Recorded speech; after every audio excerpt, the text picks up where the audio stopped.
বিয়ে করলেন সার্জিস আলম। বিয়ে করেছেন বৈষম্য বিরোধী ছাত্র আন্দোলনের অন্যতম সমন্বয়ক ও জাতীয় নাগরিক কমিটির মুখ্য সংগঠক সার্জিস আলম। শুক্রবার 31শে জানুয়ারি সন্ধ্যায় স্থানীয় সরকার ও যুব ও ক্রীড়া উপদেষ্টা আসিফ মাহমুদ সজীব ভুঁইয়া ও বৈষম্য বিরোধী ছাত্র আন্দোলনের আহ্বায়ক হাসান আব্দুল্লাহ ফেসবুক পোস্টে এ তথ্য জানিয়েছেন। তবে এ নিয়ে বিস্তারিত কিছু জানা যায়নি। যুব ও ক্রীড়া উপদেষ্টা আসিফ মাহমুদ ফেসবুকে সার্জিসের বিয়ের ছবি পোস্ট করে লেখেন, নবজীবনে পদার্পণে অভিনন্দন সার্জিস ভাই, বিবাহিত জীবন সুখের হোক।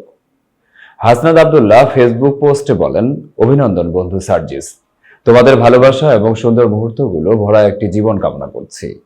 জানা যায়, সার্জিস আলমের বিবাহ অনুষ্ঠানে তথ্য উপদেষ্টা নাহিদ ইসলাম, যুব ও ক্রীড়া উপদেষ্টা আসিফ মাহমুদ, উপদেষ্টা মাহবুজ আলম ও বৈষম্য বিরোধী ছাত্র আন্দোলনের আহ্বায়ক হাসনাত আব্দুল্লাহ সহ বৈষম্য বিরোধী ছাত্র আন্দোলনের অনেক নেতা উপস্থিত ছিলেন।